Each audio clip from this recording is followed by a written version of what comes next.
بسم اللہ الرحمن الرحیم.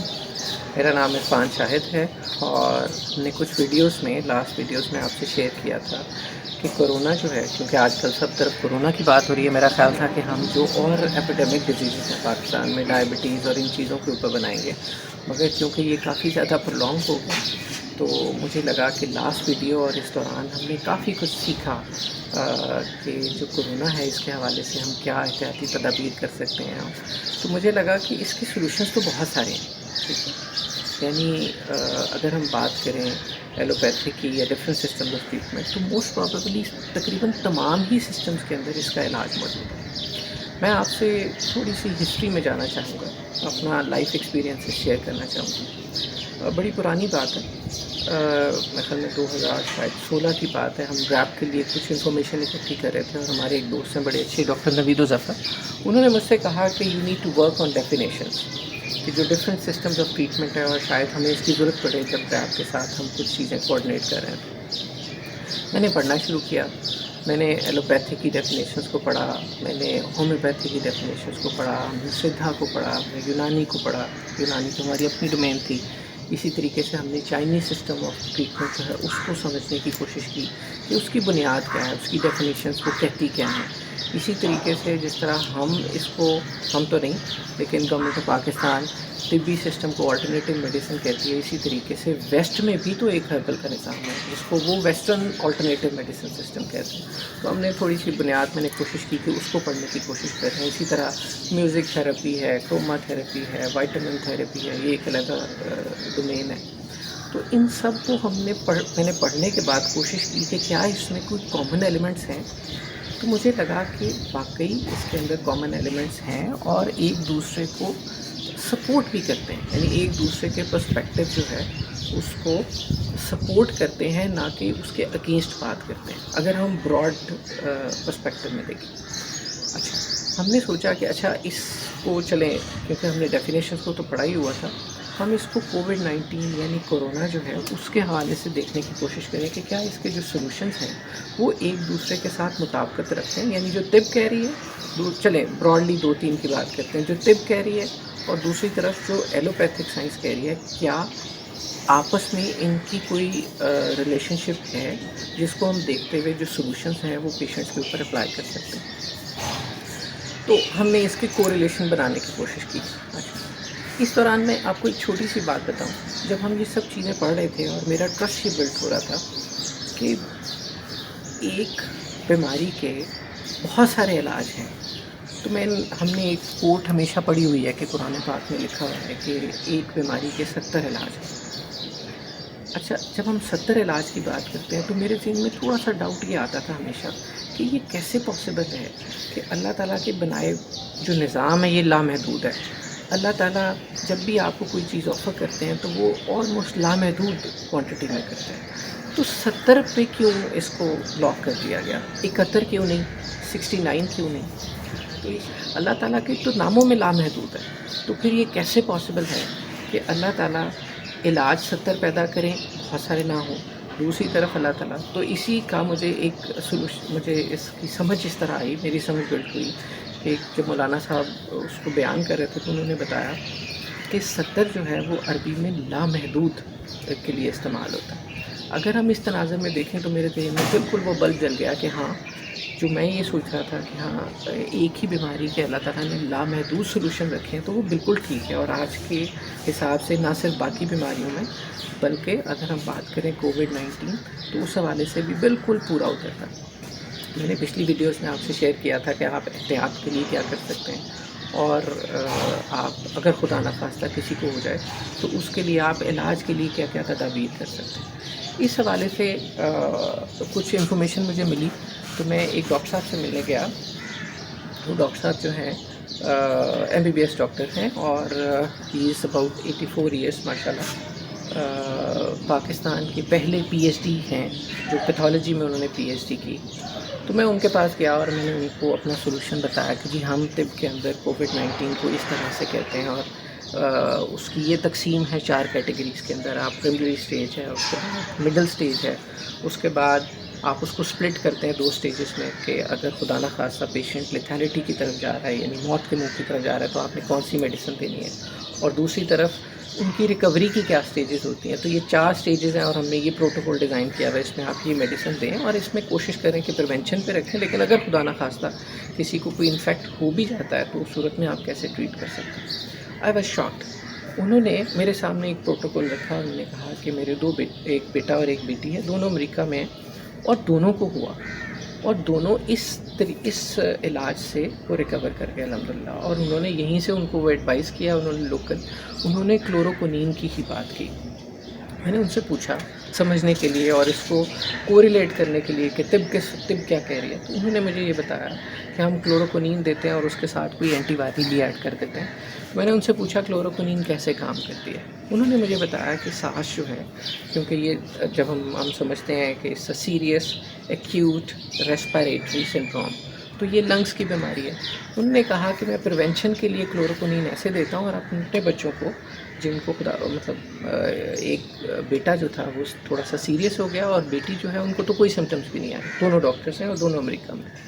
تو انہوں نے مجھے دونوں پروٹوکول بتایا کہ جی پریونشن میں ہم نے اس طرح سے دی اور کیور کے لیے میں نے کیسے ان کو یہ دوا تجویز کی. تو میرا ان سے نیکسٹ کویشچن تھا کہ یہ کیسے کام کرتے ہیں. انہوں نے جو مجھے سمجھایا اس کے مطابق کلوروکونین جو ہے وہ آپ کے لنگس کے جو لوور لیول پہ سیلز ہوتے ہیں جن کو ایلولائے کہتے ہیں ان کو وقتی طور پر الکلائن کر دیتی ہے، ایسیڈک میڈیم سے الکلائن کر دیتی ہے. جب الکلائن کرتی ہے تو اگر خدا نخواستہ کسی کو ایکسپوجر ہوتا ہے وائرس کا اور وہ انہیل کر لیتا ہے تو لنگس میں جا کر وہ ان سیلز کے الکلائن ہونے کی وجہ سے وائرس ان سیلولر لیول کے اوپر اٹیچ نہیں ہو پاتا. ٹھیک ہے، اور اس کی وجہ سے وہ انسان جو ہے کسی بھی طرح کے سمٹم سے محفوظ رہ سکتا ہے. اچھا، پھر انہوں نے مجھے یہ بتایا کیونکہ جیسے جیسے لنگس جو ہے وہ ڈیولپ ہوتے ہیں تو اس دوا کی پرابلم یہ ہے کہ اس کو آپ کو اندازاً 10 یا 3 ہفتے کے بعد 15 دن کے بعد آپ کو اس کو دوبارہ رپیٹ کرنا پڑتا ہے. اور اس کی وجہ یہ ہے کہ اس دوران آپ کے نئے سیلز بن رہے ہوتے ہیں. جب نئے سیل بنیں گے کیونکہ پچھلے الکلائن تھے ان کے ساتھ تو اٹیچ نہیں ہو پا رہا، لیکن جیسے ہی نئے سیل بن رہے ہیں اور ان کا medium because of the exchange of oxygen and carbon ڈائی آکسائڈ ان کی جو نیچر ہے وہ ایسیڈک ہے، تو اس دوران کیونکہ یا وائرس اندر ہوگا یا پھر دوبارہ بھی ہونے کے چانس ہیں، تو اس صورت میں وہ دوبارہ اس کے ساتھ اٹیچ ہونے کا خطرہ ہے. تو آپ کو ریپیٹ کرنی پڑتی ہے اس کی ڈوز آفٹر اباؤٹ 2 ویکس. اس دوران میری اور بھی لرننگ ہوئی. میں یہ دیکھ رہا تھا کہ پاکستان کے اندر بھی جو شرح اموات ہے وہ آہستہ آہستہ باقی دنیا سے بہت کم ہے، لیکن اب تقریباً 500 کے قریب جو لوگ ہیں ان کی ڈیتھ ہو چکی ہے.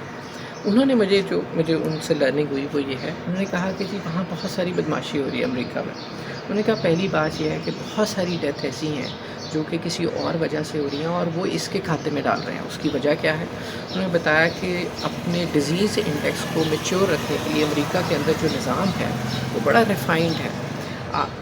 کوئی ڈیتھ ہوتی ہے تو اس صورت میں آپ کو اس کو ایک پراپر پروسیجر سے گزار کر آئیڈینٹیفائی کرنا پڑتا ہے کہ اس کی ڈیتھ کی ایکچوئل ریزن کیا ہے.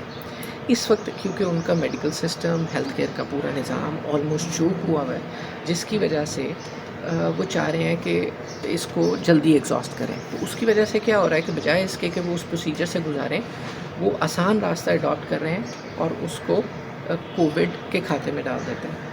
ایک اور بات جو مجھے ان سے بڑی مزے کی پتہ چلی، انہوں نے بتایا کہ بہت سارے لوگوں کو کیونکہ امریکہ کے اندر جو ہیلتھ کیئر کا نظام ہے وہ پرائیویٹ ہے، گورنمنٹ کے ہاسپٹلس نہیں ہوتے.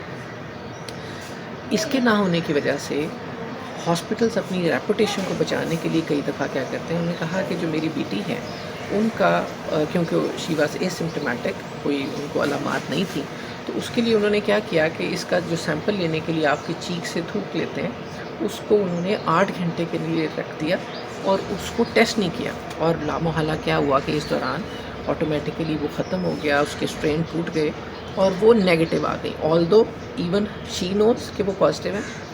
ہاسپٹل کے اسٹاف کو یہ پتہ تھا کہ وہ خاتون پازیٹیو ہیں کیونکہ باقی سب لوگ بھی پازیٹیو تھے، لیکن کیونکہ اے سمپٹومیٹک تھی انہوں نے ان کو کوارنٹائن کر دیا پرائیویٹلی، مگر ان کو پازیٹیو ڈکلیئر نہیں کیا. ٹھیک ہے، تو اس لیے دیر از اے میس. بٹ اینی ویز ہم بات یہ کر رہے تھے کہ دیکھیے اس سے میری لرننگ کیا ہوئی. دیکھیں جب ہم بات کرتے ہیں طب کے سولوشنز کی، فار ایگزامپل اس کے لیے ہم ہم آپ سے پریونشن کے لیے کہہ رہے تھے کہ آپ گارلک استعمال کریں، ہم آپ سے کہہ رہے تھے کہ آپ افسنتین استعمال کریں، ہم آپ سے کہہ رہے تھے کہ آپ ساکس پہن کے رکھا کرنی ہے کہ یہ آپ کی باڈی کے انوائرمنٹ کو الکلائن رکھ رہی ہے۔ جب آپ گارلک استعمال کرتے ہیں، جب آپ افسنتین یا ایسی کوئی بھی ہرب یوز کرتے ہیں، تو یہ جو نیچر آف ہر ہرب کی بھی ایک نیچر ہے، اور اس نے جا کر جسم کے اندر جو آپ کے آرگنز ہیں ان کے اندر ایک چینج لے کے آنی ہے۔ تو وداؤٹ ڈیو انڈرسٹینڈنگ کہ جب آپ اس نیچر کی یعنی گرمی خشکی سے گرمی تری کی طرف جو بھی ہربز یوز کرتے ہیں تو یہ لنگس کو آپ کے پروٹیکٹ کرتے ہیں۔ ایک اور بہت بڑی مسکنسیپشن ہے ہمارے ارد گرد، میں بیچ میں آپ کی اجازت سے ایڈ کرنا چاہوں گا، وہ یہ ہے کہ بہت سارے لوگ یہ کہہ رہے ہیں کہ آپ کی امیونٹی جو ہے وہ امپروو ہونی چاہیے تاکہ آپ کو، ہم بھی یہی کہہ رہے ہیں، مگر اس کی ایک ڈیپر انڈرسٹینڈنگ بھی آپ کو چاہیے، اور وہ ڈیپر انڈرسٹینڈنگ یہ ہے کہ immunity as a whole body کی جو ہے اس کو آپ کو کلسٹر میں تقسیم کرنا پڑتا ہے۔ آپ نے دیکھا ہوگا کہ اگر 10 لوگ ایک گھر میں رہتے ہیں تو کسی ایک کو فلو ہو جاتا ہے چھینکنے کی وجہ سے، تو اس کا کیا مطلب ہے؟ اس کی امیونٹی ویک ہے، یا ان کی اس پرٹیکولر آرگن جس پہ جا کے اس نے افیکٹ کیا اس کی امیونٹی ویک ہے۔ تو آپ آرگن کی امیونٹی کو اگین کلاسیفائی کرتے ہیں ان ٹرمز آف اس کی ایسڈ اور الکلائن بیس کے اوپر، کہ کئی دفعہ آپ کو ایسڈی چاہیے ہوتی ہے کسی چیز کو کیور کرنے کے لیے، اور کسی چیز کو کیور کرنے کے لیے آپ کو اس کو الکلائن کرنا پڑتا ہے۔ تو یہ بھی ایک ایسی چیز ہے جس کے لیے ہمیں اس کو اس تناظر میں دیکھنا پڑے گا۔ اگلی چیز، جب ہم نے پچھلی ویڈیو ریلیز کی اور ہم نے آپ کو بتایا کہ آپ کو اپنے اوور آل انوائرمنٹ کو وارم رکھنا ہے، آپ کو ہاٹ ڈرنکس لینے ہیں، ہم نے آپ سے کہا کہ آپ جو ہے جیسے جیسے یہ ٹمپریچر چینج ہوگا انشاءاللہ 2-4-5 دن کے بعد کہیں نہ کہیں بارش دوبارہ ریپیٹ ہوگی، اور اس کی وجہ سے ٹمپریچر سٹیبل نہیں ہو رہا، مگر انشاءاللہ ہم یہ ایکسپیکٹ کرتے ہیں کہ جیسے ہی یہ مئی گزرے گا یا اس دوران بھی اگر ٹمپریچر بہتر ہو گیا، آپ دیکھیے گا کہ انشاءاللہ کیسز جو ہے وہ سٹیبل ہونا شروع ہو جائیں گے۔ اس دوران جب میں نے یہ پچھلی ویڈیو شیئر کی تو ایک ہمارے بہت اچھے دوست ہیں میاں ناظم صاحب، انہوں نے مجھے ایک کسی ڈاکٹر صاحب کی ویڈیو بھیجی جس میں انہوں نے بڑا ذرا سخت الفاظ میں انہوں نے کہا کہ یہ جو بھی کہہ رہے ہیں کہ ٹمپریچر چینج ہوگا، انہوں نے 56 ڈگری سینٹی گریڈ کی بات کی۔ میں ریکویسٹ کروں گا کہ ہم تھوڑا سا آپ کو اس ویڈیو کو بھی دکھائیں کہ وہ ڈاکٹر صاحب کیا کہہ رہے ہیں۔ میں یہ ویڈیو بھی لے کے پروفیسر نصیر صاحب کے پاس گیا جن کا میں نے آپ کو پہلے ذکر کیا، اور میں نے کہا کہ جی یہ ویڈیو، تو انہوں نے کہا یہ نہیں، انہوں نے مجھے بڑی کلیئر انڈرسٹینڈنگ دی کہ ایسا نہیں ہے، بلکہ ٹمپریچر چینج کے ساتھ یہ انشاءاللہ چینج ہو جائے گی۔ اچھا، میں یہ 2 دن پہلے میں آپ سے ریکویسٹ کروں گا کہ آپ اس میں جو ڈیلی میل UK ہیں انہوں نے 2 یا 3 دن پہلے ایک نیوز پبلش کیا، انہوں نے کہا جی اب سائنس یہ بتا رہی ہے کہ یس، جو سورج کی UV لائٹس ہیں یہ اس کو بہت جلدی جو ہے وہ ختم کر دیتی ہیں، اٹ ٹیک منٹس، جس کے اندر اس کے اسٹرینڈس جو ہیں ختم ہو جاتے ہیں۔ تو میں آپ کو چاہوں گا کہ اسی ویڈیو میں آپ کو وہ لنک بھی بتائیں جس کے اندر ہم جب کہہ رہے تھے آج سے کوئی یعنی جب یہ سٹارٹ ہوا فیبروری میں کہ جیسے جیسے گرمی بڑھے گی یہ ٹھیک ہو جائے گا، یا اوور آل میڈیکل سائنس یہ کہہ رہی تھی کہ ٹمپریچر کا اس کے ساتھ کوئی لینا دینا نہیں ہے، یہ 56 ڈگری پہ جاتا ہے اور باڈی کے اندر جو پروٹین سٹرکچر ہے وہ 37-38 سے اوپر جائے تو اس صورت میں یہ بیئر نہیں کرتی۔ اور ہم اس وقت آپ کو یہ شیئر کر رہے تھے کہ انٹرنسک ہیٹ میں اور ایک جو آپ بوائلنگ پوائنٹ والی ہیٹ لیتے ہیں اس میں فرق ہوتا ہے۔ تو انشاءاللہ اپنے آپ کو وارم رکھیں، ٹھیک ہے، اور انشاءاللہ اللہ تعالیٰ آسانی کریں گے، یہ بہتری ہونا شروع ہو جائے گی، ٹھیک ہے۔ میں آپ کو یہ لنک بھی بھیج رہا ہوں ڈیلی میل، انشاءاللہ اللہ تعالیٰ سے دعا ہے، ہم سب مل کے یہ دعا کرتے ہیں کہ یہ جیسے ہی ختم ہو جائے بائی مئی، اس دوران یہ سب چیزیں ختم ہو جائیں پاکستان میں، اس کا خدا نہ خاصہ ڈیتھ ٹول جو ہے وہ مناسب رہے کہ بہت بڑے نہ، اور دوسری بات جیسے ہی یہ ہو تو ہم اگلی ویڈیوز میں آپ سے بات کریں گے کہ اگر ہم نے ڈائبٹیز کو ریورس کرنا ہے، اگر ہم نے ہیپاٹائٹس C کا علاج کرنا ہے، اگر ہم نے ہارٹ کے پرابلمس کا علاج کرنا ہے، تو ہمیں ہماری جو پرائرٹی ہے وہ کن چیزوں کی طرف ہونی چاہیے۔ بہت بہت شکریہ۔